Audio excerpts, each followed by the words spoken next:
రాజన్న సిరిసిల్ల జిల్లా వేములవాడలో సీతారాముల కళ్యాణోత్సవ ఏర్పాట్లను ఆలయ ఈవో రమాదేవి పరిశీలించారు. అనంతరం ఆలయ అధికారులతో సమావేశమయ్యారు. రాజరాజేశ్వర స్వామి దేవస్థానంలో ఈ నెల 27న జరగనున్న శ్రీ సీతారాముల కళ్యాణోత్సవం పనులపై ఆరా తీశారు.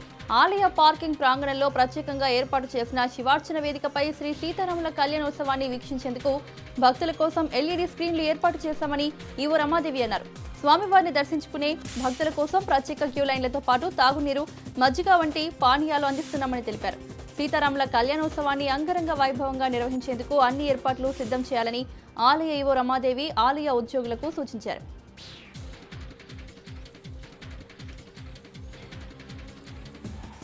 వేములవాడ రాజరాజేశ్వర స్వామి దేవస్థానంలో ఈ నెల 27న సీతారాముల కళ్యాణోత్సవానికి ఏర్పాట్లు సిద్ధమవుతున్నాయి.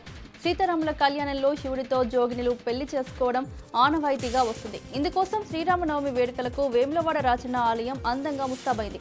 శివరాత్రి శివ కళ్యాణం తర్వాత ఘనంగా నిర్వహించే సీతారాముల కళ్యాణాన్ని వీక్షించేందుకు వేలాదిగా భక్తులు తరలి వస్తారు. ఓవైపు రాములవారి కళ్యాణం జరుగుతుంటే మరోవైపు శివుడిని తమ నాథుడిగా భావించి జోగినీలు ఆ కైలాసనాథుడిని వివాహం ఆడటం వేములవాడలో విశేషం. నవమి వేడుకల్లో పాల్గొనడానికి తెలంగాణ, ఛత్తీస్గఢ్, మహారాష్ట్ర, ముంబై, గోవా, ఏపీ రాష్ట్రాల నుంచి భక్తులు భారీ సంఖ్యలో తరలి వస్తారు. ఈ వేడుకలకు జోగినీలు పెద్ద ఎత్తున వేములవాడకు చేరుకొని శివుడిని దర్శించుకుంటున్నారు.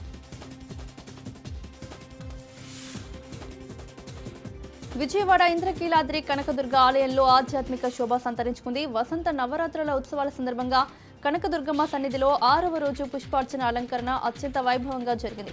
అమ్మవారికి అత్యంత ప్రీతికరమైన కాగడ మల్లెలు, మరువం, జాజులు, చామంతి వంటి సుగంధ భరితమైన పూలతో ప్రత్యేక అలంకరణ చేశారు. పుష్పాల అలంకరణలో దుర్గమ్మను దర్శించుకునేందుకు భక్తులు పోటెత్తారు. పుష్పార్చన సమయంలో దేవాలయం పరిసరాలు పూల వాసనలతో సుగంధ భరితంగా మారాయి. ఈ పూల అలంకరణలో అమ్మవారు దర్శించుకుంటే భక్తులకు సుఖ సంతోషాలు, ఐశ్వర్యాన్ని ప్రసాదిస్తారని నమ్మకం.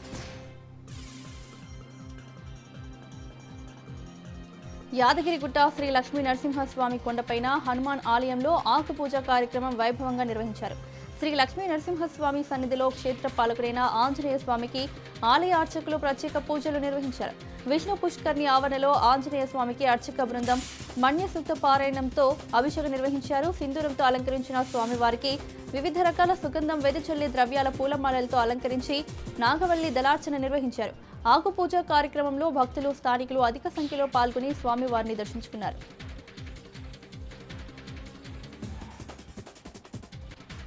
తిరుమల శ్రీవారిని పలువురు సినీ నటులు దర్శించుకున్నారు. ఉదయం వీఐపీ విరామ సమయంలో నటులు రాక్లైన్ వెంకటేష్, శివాజీలు వేర్వేరుగా స్వామివారి సేవలో పాల్గొని మొక్కులు చెల్లించుకున్నారు.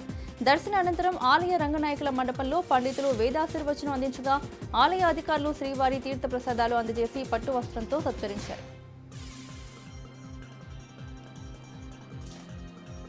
ఖమ్మం జిల్లా సత్తుపల్లిలోని కాకతీయ డిగ్రీ ప్రైవేట్ కళాశాలలో విద్యార్థిని పట్ల అసభ్యకరంగా ప్రవర్తించిన కళాశాల ఉద్యోగుడిని పట్టుకుని యువకులు దేహశుద్ధి చేశారు. విద్యార్థిని ఆఫీసు గదిలోకి లాగి అసభ్యకరంగా ప్రవర్తించాడని ఉద్యోగిపై ఆరోపణలు చేసింది. నిందితుడిని పట్టుకుని చితకబాదిన అనంతరం ఇరువురిని పోలీస్ స్టేషన్కు తరలించారు.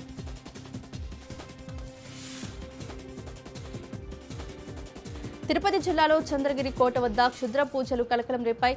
కోట పడమర రాజగోపురం ప్రవేశద్వారం వద్ద అర్ధరాత్రి సమయంలో గుర్తు తెలియని వ్యక్తులు పూజలు చేసినట్లు స్థానికులు గుర్తించారు.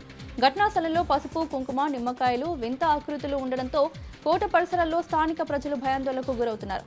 సమాచారంతో ఘటనా స్థలాన్ని పరిశీలించిన పోలీసులు క్షుద్ర పూజల విషయంపై ఆరా తీసి దర్యాప్తు చేపట్టారు. ఛత్తీస్గఢ్ దండకారణ్య జోన్లో మావోయిస్ట్ అగ్రనేత పాపారావు తనతో పాటు మరో 12 మంది సహచరులతో కలిసి లొంగిపోయేందుకు సిద్ధమయ్యారు. పాపారావుపై 25 లక్షల రివార్డు ఉంది. మరోవైపు పాపారావు కోసం భద్రతా బలగాలు ప్రత్యేక కూంబింగ్ ఆపరేషన్ చేపడుతున్నారు. అదే సమయంలో లొంగుబాటు ప్రయత్నాలు కూడా చేస్తున్నారు. అందుకోసమే పాపారావుతో చర్చించడానికి మధ్యవర్తులు అటవీ ప్రాంతానికి వెళ్లినట్లు సమాచారం. కాగా పాపారావు లొంగుబాటు నేపథ్యంలో ఛత్తీస్గఢ్ సీఎం విష్ణుదేవ్ సాయి స్పందించారు. దేశంలో నక్సలిజాన్ని నిర్మూలించడానికి ప్రధాని మోదీ, కేంద్ర హోంమంత్రి అమిత్ షా దృఢ సంకల్పంతో కృషి చేస్తున్నారని, దేశంలో నక్సలిజంపై పోరాటం తీవ్ర స్థాయిలో కొనసాగుతుందని అన్నారు. వారి కృషి ఫలితంగా దాని ప్రభావం ఇప్పుడు స్పష్టంగా కనిపిస్తున్నాయన్నారు. ఈ నెలతో నక్సలిజం నిర్మూలనకు గడువు దగ్గర పడింది. అందుకే పాపారావు వంటి ప్రముఖ మావోయిస్టు కమాండర్లు లొంగిపోవడం సానుకూల సంకేతమని సీఎం విష్ణుదేవ్ తెలిపారు. గ్యాస్ సిలిండర్ కష్టాలు తీర్చండి అంటూ నిర్మల్ జిల్లాలో వినియోగదారులు ఆందోళన చేపట్టారు. భైంసాలోని ఓ ఏజెన్సీ వద్ద సిలిండర్ల కోసం ఉదయం నుంచి బారులు తీరారు. గ్యాస్ సిలిండర్ కష్టాలు రోజు రోజుకు పెరగడంతో వినియోగదారులు తీవ్ర అవస్థలు పడుతున్నారు. వ్యవసాయ పనులు మానుకొని గ్యాస్ ఏజెన్సీల వద్ద సిలిండర్ల కోసం గంటల తరబడి వేచి ఉండాల్సి వస్తుందని రైతులు ఆవేదన చెందుతున్నారు. అటు అధికారులు కొరత లేదని చెబుతున్నా ఏజెన్సీకి వస్తే కొరత ఉందని అంటున్నారు. బుకింగ్, ఓటీపీలు రాక ఇబ్బందులు, వినియోగదారులు నానా పాటు పడుతున్నారు.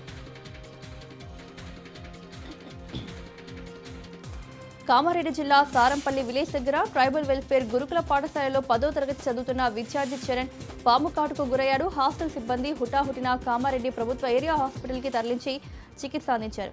విద్యార్థి చరణ్ ఆరోగ్యం నిలకడగానే ఉందని వైద్యులు తెలిపారు. సమాచారంతో విద్యార్థి కుటుంబ సభ్యులు ఆసుపత్రికి చేరుకుని కన్నీరు మున్నీరయ్యారు. హాస్టల్లో అపరిశుభ్రంగా ఉండటం వల్లనే ఇలాంటి సంఘటనలు జరుగుతున్నాయని విద్యార్థి కుటుంబ సభ్యులు ఆరోపించారు.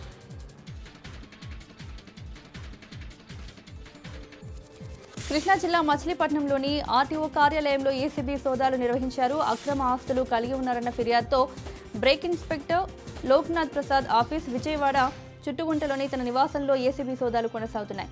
మచిలీపట్నం కార్యాలయంలో ఆఫీస్ వైస్ రికార్డులను అధికారులు క్షుణ్ణంగా పరిశీలిస్తున్నారు.